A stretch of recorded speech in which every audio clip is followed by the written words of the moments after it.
walk this earth like a god. You scared? What? You scared? What?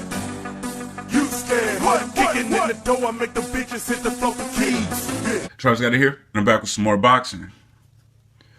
Victor Ортис back in trouble again. And y'all know this motherfucker, he's on probation for stumping a motherfucker out with some cowboy boots at a concert. Him and I think his brother or somebody, his cousin or something. This motherfucker on probation for that shit. You driving around drunk. I guess a lot of motherfuckers like to drive around drunk. Broner got caught for that shit. Zab Judah, they said he was on something or drunk or I don't know what the fuck happened. He never got charged with shit. And the girl recorded and everything. He still didn't get charged with shit. Them goons might have showed up before the police showed up. Like, bitch, you better shut the fuck up. But Victor Ортис out here, man, you know, drunk as fuck and driving around and shit. He got pulled over in his BMW. He had expired tags on his car. Like, dude, if you gonna drive, you gonna ride dirty, at least make sure your papers is right. At least make sure your tags is right. You know how many motherfuckers I know that are going there, going get a girl, right? They ain't got no licenses, so they can't get a car in their name. But they'll get their car in their girl name, and the car be legit as hell. So if the police get behind them, they read that shit, they legit, then the police just keep it moving. This motherfucker already dirty. And then he riding dirty. What the fuck you expect? Yeah, you gonna get pulled over, man. And then he failed all of his field sobriety tests. And they locked his ass up. And, you know, like I said before, he was supposed to stay out of trouble from stumping somebody out with them cowboy boots. But he can't get right. He's still out here fucking up. So if they revoke his probation, then Victor Ортис is probably going to do some time. This motherfucker looking like a dumbass in this picture too. Yeah, they got your ass. Look at you. Stupid motherfucker. You know what I'm saying? You could have had one of your boys drive for you. You know, like you at a level right now where motherfuckers would hang around you because they want to be down. What the fuck is you driving drunk for? Yo, bro, I'm fucked up. Damn, can you drive for me? Hell yeah, I'll drive. BMW? Fuck yeah. Shit, I'll drive you all motherfucking day. Go and pick up some bitches in your car too. But no, you want to drive that shit drunk. Now your license is about to get revoked. So, you know, if you still want to drive, you're going to have to continue driving dirty. You know, you could have got your motherfucking tags on that shit before this DUI situation. But now your shit about to get suspended, maybe even revoked. I don't know his driving history. But from the looks of it, he liked to drive drunk all the time. You know what I'm saying? It wasn't even too late. It wasn't even like, you know, clubs and bars and shit stay open till like 2 o'clock in the morning where you can buy alcohol up until that time. It's like the evening just hit. The sun probably still out. You driving drunk during that time. What the fuck is you doing? Failing field sobriety tests and shit. You ain't been in a ring since what, April when Berto knocked you out? And you know, a lot of people feel like you quit against Berto. You know, maybe you quit in life. You driving drunk out here. Is you depressed or something? Why is you riding dolo, driving drunk and shit? You know, I was there at that fight. I enjoyed it a lot. It was an entertaining fight. And Victor Ортис tried to intentionally get himself counted out the same way he did against Luis Collazo. I don't believe he could have beat the count against Floyd Mayweather, but he quit against Maidana. And he also quit against Josecito Lopez, who had broke his jaw. It's kind of understandable, but you quit too damn much, man. You know, I remember they said that, you know, this is like an early indicator of the type of fighter that he is when he quit against Maidana. And I swear, I thought that they was full of shit when they said that shit. Like, man, that shit, yeah, this is just one fight. You know, he had a hard time. It was his comments after the fight, you know, that made it even worse on top of him quitting. You know, the comments after the fight. I'm too young for this shit, man. Fuck this. I can't be getting beat up like this.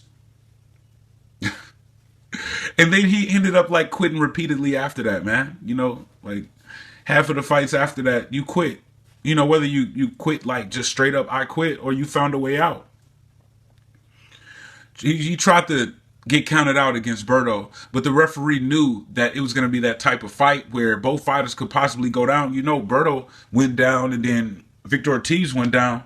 He knew it was going to be that type of fight. Fans paid to see like an all-out action fight. So He gave him all the chances in the world. You want to continue? This motherfucker started looking like he was a ghost, looking at the referee like he was a ghost and shit. Looking up to the air and shit. Then he looked over to Berto like, man, I don't know, man. I'm too young to be getting hit like this. That's what was going through his mind. He didn't want to fight no more. He quit. You know, I still want to see Victor Ortiz back in the ring. You know, but I don't know what's up with this guy, man. You know, like you can't be quitting like this, man. And then you getting caught up with all of this stupid shit. You know, it's like a lot of fights that Victor Ortiz can actually make. You know, it's not really like an elite fighter level type of thing. It's like, well, you a little bit past your best and you're still a name, and you could definitely sell tickets in LA because most of the fans that came to that fight was there to see Victor Ortiz, but motherfucker can't stay out of trouble. Motherfucker can't stop quitting these fights. You know, Mike Alvarado did that shit, man. He quit in his hometown twice. I don't even think HBO will ever, you know, host a fight in his hometown again. Which was that fight, man? Mike Alvarado fought, what was it, Brandon Rios or some shit? They had their rivalry. And this motherfucker didn't even really train and got caught with a pistol during the training camp, and then he quit after getting completely destroyed. And he did it in his hometown twice. You know, Victor Ortiz, LA is kind of like his home and shit. You know, I know he's from Oxnard, but he fight in LA sometimes. This is like his home away from home. Pretty much, it's all California. But you can't be quitting, man. That fight had potential to be the fight of the year. And as soon as this motherfucker got in trouble, he didn't want to fight no more. Now you driving around drunk. They saying, they ain't even calling you like the former world champion and shit. They ain't saying nothing. The headlines read, former Dancing with the Stars contestant arrested for DUI. That's how they identify you. They don't even respect your boxing career no more. They also called him a movie star. Movie star and former Dancing with the Stars contestant. That's how they talk about you now, man. You blew up from boxing, but you ain't really did shit in boxing lately. But quitting and shit. And you really appear to be mentally fucked up. I seen that interview you did on Fox. Talking about, it's like, how are you going to approach this fight? I'm going to rock and roll. Whatever the fuck you was saying, man. You look like you was gone, man. There's a lot of fighters out here that's gone. You look like one of them motherfuckers, man. What's up with you? You need to get your shit together. Because, look, man, Broner need an opponent. I'm sure y'all can sell out a venue in LA. You know, it's other fighters, man. They need opponents and shit. Brandon Rios, you know, that's a fight that I've been wanting to see for a long time. I don't give a fuck with Brandon Rios. He's been inactive since he lost to Bradley. You lost to Berto, but that fight will still sell. Especially in LA. There's a lot of money to be made with that fight. But you got to stay out of trouble, man. Doing all of this bullshit, man. You stumping motherfuckers out with cowboy boots and shit at concerts. And then you driving drunk and shit when you could have had one of your boys drive you around. Let alone quitting out of fights that had potential to be the fight of the year after fighting some bums. Victor Ortiz's comeback wasn't all that. He just fought some bums. And he didn't even really look all that great fighting them bums. It was just like fights to set up a bigger fight. It set up the Berto fight. And then the Berto fight got made and you got hurt and then you didn't want to fight no more. You know, so, I mean, y'all 1-1. Y'all really need to clean that shit up. Berto had better options. He had the Danny fight. Danny acting like he don't really want to fight Berto. Berto is available. Berto has been called out by Porter. I'm interested to seeing if they make that fight. But, you know, maybe the Ortiz versus Berto 3 fight will sell more. They could bring it right back to the StubHub. That'd be perfect, man. You know, I'd love to see it. But in order for anything to happen, you got to stay the fuck out of trouble, man. I'm Travis Gotti. Thank you for tuning in to Travis Gotti Boxing. Subscribe.